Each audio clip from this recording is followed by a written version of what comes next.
ညာပိုင်းမှာဖျားရှင်ဟာမိကိုပူဇော်တဲ့အကျင့်ကိုကျင့်ကြကုန်သောယသိများသတင်း300ကျောင်းသင်ခန်းတစ်ခုကိုရောက်ရှိခဲ့ပါတယ်။အဲဒီယသိကြီးကတော့ရှင်ဥရဝေလာကတ္တဖဖြစ်လာမယ်ပုံကိုကြီးပဲဖြစ်ပြီးနောက်အခါမှာအချွေရန်ပြိဿအများဆုံးယဟန်ဆိုပြီးဖျားရှင်ကအေရဒတ်ဘွယ်သူချီးမြှင့်ခဲ့သူလည်းဖြစ်ပါတယ်။ကျွန်တော်နဲ့ရင်းနှီးတဲ့မြန်မာဗုဒ္ဓဝင်တွေကအနေငယ်ကောင်းထုတ်ဖော်ပြမယ်ဆိုရင်မထေရလောင်းဟာရေရခင်ဖျားတဆူရဲ့လက်ထက်မှာယဟန်တစ်ပါးအချွေရန်အများဆုံးဆိုပြီးဖျားရှင်ကအေရဒတ်စုချီးမြှင့်တာကိုမြင်ခဲ့တာကြောင့်နောက်တစ်ချိန်မှာသူလည်းအဲ့ဒီယဟန်နီးသူချွေရန်ပြိဿအများဆုံးအေရဒတ်စုကိုရလိုပါကြောင်းဖျားမှုရှိတဲ့တန်ခါများကိုခုနှစ်တိုင်တိုင်စွန့်ကပ်လူကတောင်းစုပန်ဆင်ခဲ့မှုတာဖြစ်ပါတယ်။ဘုရားရှင်လက်ထက်မှာတော့သူကအယူလွဲမှားတဲ့ယသိများရဲ့ခေါင်းဆောင်ဖြစ်နေခဲ့ပြီးတော့ဒိဋ္ဌိတို့ရဲ့ကျင့်စဉ်အတိုင်းရေငုံမီးလုံကျိုးခုံဇဲခတ်ဆိုတဲ့ခန္ဓာကိုယ်ကိုပြင်းထန်စွာညှင်းပန်းတဲ့အကျင့်များတဲ့ကိလေသာကုန်ခန်းအောင်ကျင့်ကြံနေခဲ့တာပါ။ဘုရားရှင်နဲ့တွေ့တဲ့အခါမှာတော့ဘုရားရှင်ကတကူတော်အမျိုးမျိုးကိုအတန်တန်ထုတ်ပြကခြေချွတ်တော်မူတဲ့အခါမှာကြွတ်တန်းဝင်ခဲ့တာဖြစ်ပါတယ်။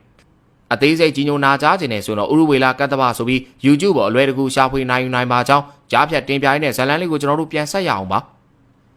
ဂုရုကြီးကဘုရားရှင်ကိုမြင်မြင်ကျဲမှာသင်ရဲ့ရုပ်စင်းတရံကတင့်တယ်လှပြီအမိနာမဘလို့ရှိပါသလဲလို့မေးတဲ့အခါမှာဘုရားရှင်က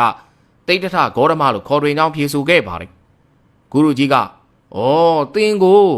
လောကမှာဘုရားသခင်တကယ်မရှိကြောင်းငြင်းချက်ထုတ်ခဲ့သူမဟုတ်လားလို့ဆိုခဲ့ပြီ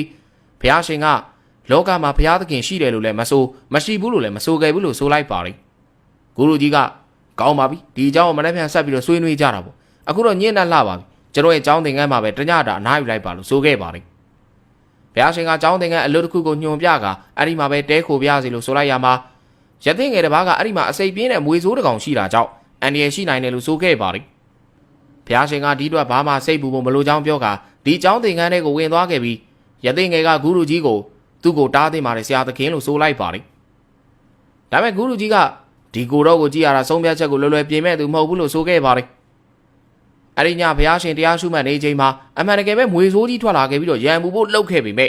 ဘုရားရှင်ကမေတ္တာဓာတ်လွှမ်းခြုံထားတဲ့အတန်တော်နဲ့ဒီနေရာမွေဆိုးအတွက်မလုံခြုံနိုင်တော့တာကြောင့်တောနတ်တွင်းကိုထွက်သွားတင်ကြောင်းနဲ့မဟုတ်ခဲ့ရင်တင့်ကိုကြောက်ရွံ့သူတို့ရဲ့တိုက်ခိုက်ခြင်းကိုခံရနိုင်တယ်လို့ဆိုလိုက်တဲ့အခါမှာလဲမွေဆိုးကြီးကလည်းတဲအတွင်းမှာထွက်သွားခဲ့ပါတော့တယ်။နောက်နေ့မနက်မှာဘုရားရှင်စီကိုဂုရုကြီးကရောက်လာခဲ့ပြီးတင်းကဒီကိုရောက်နေတာကိုကျွန်တော်ရဲ့တပည့်တွေကိုတရားဟောနေစဉ်မှာတင်းမရှိတောင်တတိထားမိတယ်လို့ဆိုတဲ့အခါမှာဘုရားရှင်ကအဲ့ဒီနားမှာမနေလိုတာကြောင့်ထွက်လာခဲ့ခြင်းဖြစ်ကြောင်းကိုဆိုခဲ့ပါတယ်။ဂုရုကြီးကဘာကြောင့်လဲလို့မေးရမှာဂုရုကြီးရဲ့တရားစကားကိုနားထောင်ရင်းနဲ့မေကုန်းတွေပေါ်လာနိုင်ကြောင်းနဲ့တပည့်များစွာရှိမှဂုရုကြီးကိုမေကုန်းထုတ်ဖို့ကလည်းမသိတော်တာကြောင့်ပါလို့ဆိုခဲ့တာပါ။ဂုရုကြီးကအခုဒီနေရာမှာဘယ်သူမှမရှိတာကြောင့်ကျွန်ုပ်တို့လွတ်လပ်စွာတရားဆွေးနွေးနိုင်ပါတယ်လို့ဆိုတဲ့အခါမှာဘုရားရှင်ကလောကမှာဒုက္ခဆိုတာတကယ်ရှိကြောင်းကိုယုံကြည်သလားလို့မေကုန်းထုတ်လိုက်ပါတယ်။ဂုရုကြီးကဒုက္ခတကယ်ရှိပါတယ်လို့ဆိုတဲ့အခါမှာဘုရားရှင်ကအဲ့ဒီဆင်းရဲဒုက္ခဖြစ်ခြင်းရဲ့အကြောင်းတရားရှိတယ်ဆိုတာကိုရောလက်ခံပါသလားလို့မေးမြန်းပါတယ်။ဂုရုကြီးကလည်းလက်ခံပါကြောင်းဆိုတဲ့အခါမှာဒါအကြောင်းရှိလို့အကျိုးဖြစ်ခြင်းသာဖြစ်ပြီးဒုက္ခဖြစ်ခြင်းအကြောင်းတရားကိုပယ်တတ်နိုင်ရင်ဒုက္ခအလုံးကလည်းငြိမ်းသွားလိမ့်မှာဖြစ်ကြောင်းဥပမာအနေနဲ့အမောင်တုဟာအလင်းရောင်ကြောင့်ပျောက်ကွယ်သွားတယ်လို့ပါပဲလို့ဆိုခဲ့ပါတယ်။ဂုရုကြီးကတင်ဟာကြားဘူးနာဝရှိတဲ့စကားကိုဆိုခြင်းမဟုတ်တင်ကိုယ်တိုင်သိမြင်ခဲ့တဲ့အရာကိုဝေမျှနေခြင်းဆိုတာကျွန်တော်ယုံကြည်ပါတယ်။တင်ဟာလွတ်မြောက်အောင်လမ်းကိုညွှန်ပြနိုင်သူဖြစ်တယ်လို့တင်ကိုတင်လဲကောင်းစွာသိမြင်နိုင်ကြောင်းကိုလက်ခံပါတယ်။ဒါပေမဲ့ကျွန်တော်မှမေးခွန်းတစ်ခုတော့ရှိနေပါသေးတယ်။အားလုံးလက်ခံထားကြတဲ့ဘာသာရေးယုံကြည်မှုတွေနဲ့ရိုးရာဓလေ့ပူဇော်ပွဲတွေဟာတကယ်ပဲအတိတ်ပဲမဲ့နေသလားဆိုပြီးတော့မေးခဲ့ပါတယ်။ဒီကမှာဘုရားရှင်ကအနီးနားကမြစ်ကိုညွှန်ပြကလူတယောက်ကဒီမြစ်ကိုဖြတ်ကူးပြီးတစ်ဖက်ကမ်းကိုရောက်ချင်ရင်ဘယ်လိုလုပ်ရမလဲဆိုပြီးတော့ပြန်မေးလိုက်ပြီး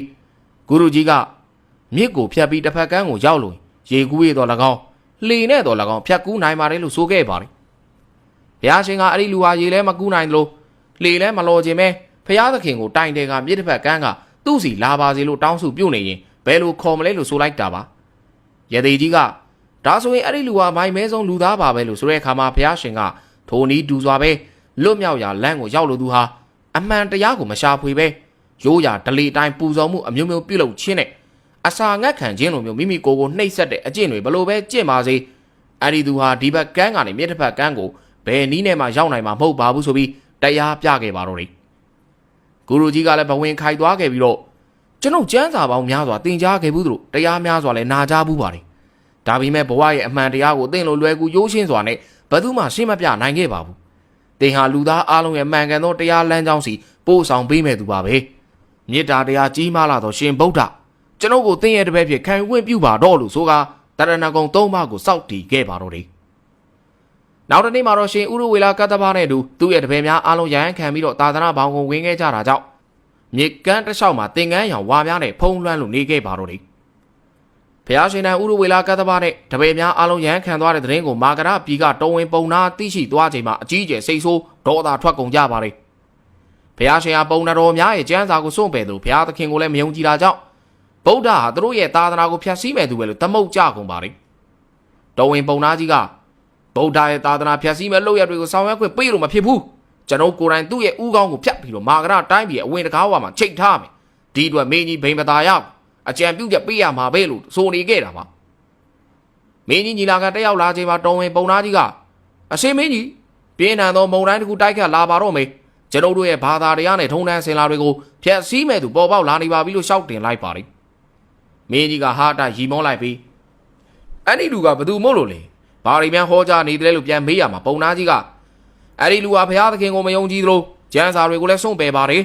မာကရတိုင်းသားတွေကိုလည်းသူ့အတိုင်းကျင့်သုံးမလုံဆောင်နေပါတယ်အတော်များများကလည်းသူ့တပည့်ဖြစ်နေခံယူကုန်ကြပါပြီလို့ဆိုခဲ့တာပါတော်ဝင်ပုံတော်ကြီးတွေကသူတို့ရဲ့လက်လာပါရှာဖွေရဇကြက်ကြီးဖြစ်တဲ့ပုံနာသာသနာကြီးပျောက်ကွယ်သွားမှာကိုဆိုရင်ကမင်းကြီးကိုတွေးထိုးစကားဆိုနေတဲ့ချိန်မှာပဲရဲမတ်တယောက်ဝင်ရောက်လာပြီးတော့မင်းကြီးရဲ့မိတ်ဆွေတူဟာသူ့ရဲ့တပည့်များနဲ့တူရောက်ရှိလာပါတယ်လို့ရှောက်တင်လာခဲ့ပါတော့တယ်မင်းကြီးကလည်းဒါသိထထဂေါရမပဲဖြစ်ရမယ်လို့ဆိုကရွှေလန်းဝမ်းမြောက်စွာထွက်သွားခဲ့ပြီးပုံတော်များလည်းပြောလက်စစကားတိုးလို့တန်းလန်းနဲ့ကြံနေရစ်ခဲ့ရပါတော့တယ်ဘုရားရှင်ကမင်းကြီးရဲ့ဥယျာဉ်မှာနောက်လိုက်ရဟန်းများနဲ့တူရှိနေခဲ့ပြီးတော့မင်းကြီးကလဲရင်စီကရောက်လာခဲ့ပါတယ်မင်းကြီးရောက်လာပြီးမဲ့ဘုရားရှင်ကနေရာမှာပဲထိုင်နေပြဲရှိတာကြောင့်အမတ်မင်းက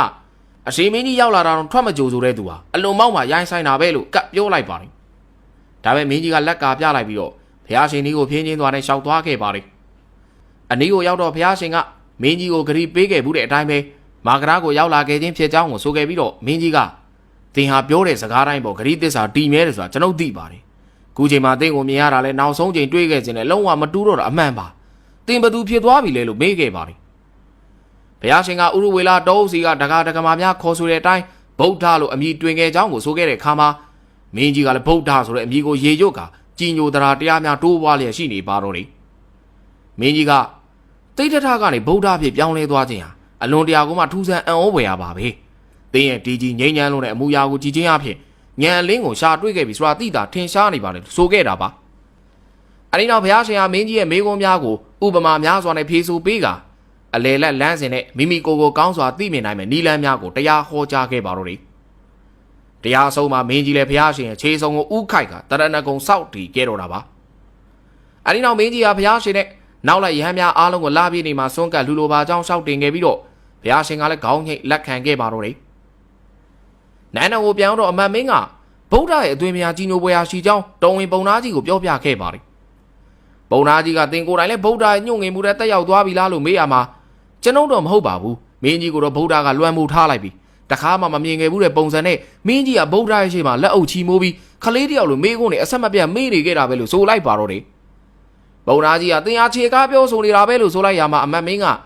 မင်းကြီးကဗုဒ္ဓရဲ့တပည့်ဖြစ်နေခံယူခဲ့ုံသာမကဗုဒ္ဓနဲ့နောက်လိုက်ယဟန်များကိုပါနန်းတော်ကိုစွန့်စားပင်ထားပါတယ်ပုံတော်ကြီးမယုံရင်စောင့်ကြည့်ပါလို့ပြောခဲ့တာဖြစ်ပါတယ်တော်ဝင်ပုံနာကြီးကတန်တရားကလွတ်မြောက်ကြောင်းကိုလမ်းပြပေးနေတဲ့ဗုဒ္ဓရဲ့လမ်းစဉ်ဟာကျွန်တော်တို့အားလုံးအတွက်တော့အန္တရာယ်ကြီးတည်းပဲကျွန်တော်တို့ဟာသာသနာကိုကာကွယ်ဖို့လိုတယ်မင်းကြီးကိုယ်တိုင်ကလည်းရန်သူရဲ့မိတ်ဆွေဖြစ်နေဒါကြောင့်ကျွန်တော်တို့ကဗုဒ္ဓအတွက်ရန်သူအစ်စ်ဖန်တီးပေးပြီးသူတို့ကိုထိတ်တိုက်တွေ့စေရမယ်ဒါတွေဟာတိုင်းပြည်ရေးရမှာသုံးတဲ့လက်ကွက်တွေဖြစ်ပေမဲ့ရွေးချယ်စရာမရှိတဲ့အဆုံးကျွန်တော်တို့ပုံသားတွေလည်းသုံးကြတော့မယ်ဒီလိုလုံနိုင်ဖို့အတွက်ကျွန်တော်တို့လူတယောက်ကိုရှာဖွေရမယ်အဲ့ဒီလူကငယ်ရွယ်ပြီးတော့ဉာဏ်ပညာတွေးခေါ်နေတဲ့သူလည်းဖြစ်ဖို့လိုတယ်မင်းကြီးကိုတော့ရုပ်သေးရုပ်လိုကြိုးဆွဲနိုင်တဲ့အာဏာရှိသူလည်းဖြစ်ရမယ်အဲ့ဒီလူသားလင်ကျွန်တော်တို့ကလက်ကင်တို့ဖြစ်ကာကွယ်ပေးနိုင်နိုင်မယ်လို့ဆိုခဲ့ပါတော့တယ်အမတ်မင်းကမာကရပြည်ထဲမှာအဲ့လိုလူရှိပါရဲ့လားလို့မေးလိုက်ရမှာပုံသားကြီးကရှိတာပေါ့တိတ်ရှိတာပေါ့သူ့ရဲ့ကံကြမ္မာကိုကဖခင်ကိုဖျက်ဆီးဖို့တတ်မှတ်ထားတာအဲ့ဒီလူကတော့ဘိမ္ပတာရမင်းကြီးရဲ့သားတော်အစာတသက်ကိုယ်တိုင်ပဲလို့ဆိုလိုက်ပါတော့တယ်သူဟာသူ့ဖခင်ရန်သူဖြစ်လာမယ်သူပဲဖခင်ရန်သူလည်းဖြစ်တယ်လို့ဗုဒ္ဓရဲ့ရန်သူလည်းဖြစ်လာကျွန်ုပ်တို့ဖန်တီးယူရတော့မှာပဲအဲ့ဒီနောက်ပုံနာကြီးကအစာတသက်မင်းသားတိုက်ခိုက်လေးချင်ကိုရောက်သွားခဲ့ပါတယ်ပုံနာကြီးကရဲမတ်တူးကိုအချက်ပြလိုက်ရမှာရဲမတ်ကအစာတသက်ကိုအသေးမင်းသားကိုခမည်းတော်ကဗုဒ္ဓနဲ့တွေ့ဆုံမှုအခေါ်တော်ရှိတယ်လို့ဆိုလိုက်ပါတယ်အစာတသက်ကဗုဒ္ဓတယ်လားဘင်းမျိုးနွယ်ဂုံသိက္ခာညှိုးနှမ်းစေတဲ့သူပဲ နန်းတော်ကထွက်ပြေးသွားတဲ့အဲ့လိုလူနဲ့မင်းကြီးကဘာလို့တွေ့စေချင်ရလဲကျွန်တော်မသွားနိုင်ဘူးမင်းကြီးကိုသွားပြီးတော့ရှောက်တင်လိုက်စမ်းမောင်မင်းလို့ဆိုခဲ့ပါတယ်မင်းသားရဲ့သဘောထားကိုကြားသိရတဲ့အခါမှာပုံတော်ကြီးကကျေနပ်စွာနဲ့ခေါင်းညှိလိုက်ပါတယ်အဇာရတက်ကပုံသားကြီးကိုမြင်တဲ့အခါဖာခမီတော်ကဗုဒ္ဓစီသွားဖို့အခေါ်လွတ်တဲ့အချိန်မှာတစ်ဖက်မှာပုံတော်ကြီးလည်းရောက်နေပါလားလို့ဆိုလိုက်ပါတယ်ပုံသားကြီးကမင်းသားကျွန်တော်ကတိုက်ခိုက်မကျွမ်းချင်ပေမဲ့အသင်ရဲ့တိုက်ခိုက်ထူးချွန်မှုကိုတော့အကဲခတ်နိုင်ပါတင်အမာကရာတိုင်းမှာအကြီးမှန်ဆုံးသူရဲ့ကောင်းပါပဲဆိုတာအရင်ဆုံးမြောက်ပင်စကားဆိုလိုက်ပါတယ်မင်းသားကကျွန်တော်ကိုမြောက်ပင်စကားဆိုဖို့အတွက်နဲ့ဒီကိုရောက်လာတာလားလို့ဆိုလိုက်ရမှာပုံသားကြီးကအရေးကြီးတဲ့ကိစ္စဖြစ်ပေါ်နေပါပြီမင်းသားတင်အမာကရာတိုင်းတို့တခုလီတော့မျောလင်းချက်ဖြစ်ပါတယ်လို့ဆိုလိုက်ပါတယ်အစာတက်ကဘာကြောင့်လဲကျွန်တော်ရဲ့ခမီးတော်ဗိမသားမင်းကြီးကလည်းတိုင်းပြည်ကိုစိုးစံနေတယ်တိုင်းသူပြည်သားတွေကလည်းမင်းကြီးကိုလွန်စွာချစ်မြတ်နှုတ်နေကြတာပဲလို့ဆိုခဲ့ပါတယ်ပုံသားကြီးကခုချိန်မှာမင်းကြီးကဗုဒ္ဓရဲ့စကားတွေကိုနားယောင်နေပြီးသူတော်စင်စိတ်တွေဝင်နေပါတယ်ဒီတိုင်းဆိုမကြခင်ချိန်မှာကျွန်တော်တို့ရဲ့ပုံနာယူဆတွေလည်းပယ်ဖြတ်ပစ်ပါလိမ့်မယ်ဒါကြောင့်ဗျမနာနွယ်ဝင်ပုံနာမျိုးရိုးအတွက်မတရားမှုတွေကြုံရပါတော့တယ်လို့ဆိုလိုက်တာပါ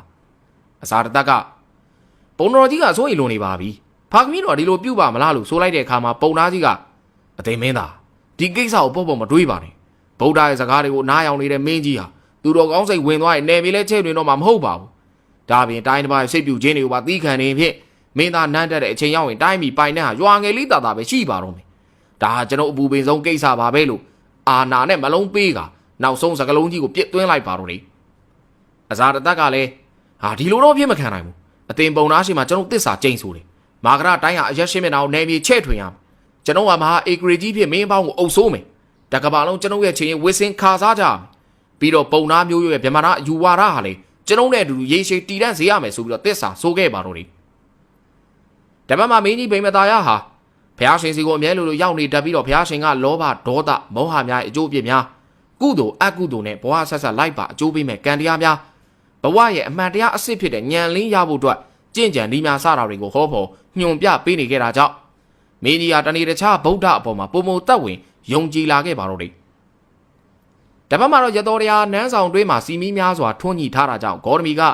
သမီးတော်ဘာအတွက်စီမီတွေထွန်းညှိထားတာလဲလို့မေးနေခဲ့ပါတယ်ရတော်တရားကညှိုးယော်နေတဲ့မျက်နှာထားနဲ့မဲတော်စီမီထွန်းညှိတယ်ဆိုတာတစုံတယောက်ကိုကြိုဆိုတဲ့အတိတ်ပဲမဟုတ်ပါလားကျွန်တော်တို့မျှော်လင့်နေသူကဘယ်တော့မှရောက်လာနိုင်ပါမလဲလို့ဝမ်းနေစွာဆိုခဲ့ပါတယ်ဂေါတမီကဘာကြောင့်မျှော်လင့်ချက်တွေကုံဆုံးနေတဲ့စကားကိုသမီးတော်ပြောဆိုရတာပါလဲလို့ဆိုတဲ့အခါမှာရတော်တရားကကျွန်တော်တို့ဘဝတွေကလည်းဒီစီမီတွေလိုပါပဲတားတော်ရဲ့ဆုံးခွာခြင်းကြောင့်ဝမ်းနေနေရတဲ့မင်းကြီးဟာအားလုံးပျော်ရွှင်စေဖို့သူ့ရဲ့ဝေနာတွေကိုဖုံးဖိနေခဲ့ရတယ်မဲတော်ကလည်းချွေးမတော်လေးကိုမျက်ရည်တုပ်ပေးဖို့ကိုယ့်မျက်ရည်ကိုဖုံးကွယ်နေခဲ့ရတယ်လို့ဆိုလိုက်ပါတယ်ဂေါတမီကနာကျင်ခံစားနေရတဲ့သမီးတော်ကိုယ်တိုင်လဲခေမိုးရဲ့မိဘနှစ်ပါးနဲ့တားတော်ရာဟုလာလေးတို့အတွက်ပျော်ရွှင်အောင်နေပြနေတာပဲမဟုတ်လားဆိုပြီးတော့နှစ်သိမ့်စကားဆိုလိုက်ပါတယ်ရတော်တရားကမဲတော်တကယ်ဆိုရင်တိတ်ထတာသူရှာဖွေနေတဲ့အရာကိုတွေ့ခဲ့အိမ်ကိုပြန်လာမယ်မဟုတ်လားဒါမဲ့ရက်တွေလတွေသာကြာသွားခဲ့ပြီမဲ့သူ့ရဲ့အရေးအယောင်တော့မတွေ့သေးဘူးအ ਨੇ ဆုံးသတင်းစကားလေးတော့ပါသေးတယ်မဟုတ်လားသူကျွန်ုပ်တို့ကိုမေးသွားပြီထင်ပါတယ်လို့ခြေကွဲစွာနဲ့ဆိုလိုက်ပါတော့တယ်ဂေါတမီကမျောလင်းချက်နဲ့စီမင်းတွေထုံးထားပြီးမှဘာကြောင့်တန်တရားတွေများနေရတာလဲတိတ်တထာအရာအားလုံးကိုမေးပြောက်သွားရင်တော့သူမိဘနှစ်ပါးကျင်ရတော်နဲ့သားတော်ပြီးတော့သူ့ရဲ့တိုင်းသူပြည်သားတွေကိုဘယ်တော့မှမေးသွားမှာမဟုတ်ပါဘူးသူဟာဆင်းရဲဒုက္ခတွေငြိမ်းတဲ့လမ်းစဉ်ကိုရှာဖွေဖို့ထွက်သွားတာပါသူတေချာပေါက်ပြန်လာပါလိမ့်မယ်လို့ဆိုကာမျက်ရည်တွေစီးကျနေခဲ့ပါတယ်ဒါပေမဲ့အဲ့ဒီမီရီတော်ဂေါတမီရဲ့မျက်ရည်တွေဟာသူမနဲ့ထပ်တူမျောလင်းချက်မဲ့တယ်လို့ခံစားနေရတာဖြစ်ကြောင်းရတော်ရာကတော့ကောင်းကောင်းကြီးသိနေခဲ့ပါတော့တယ်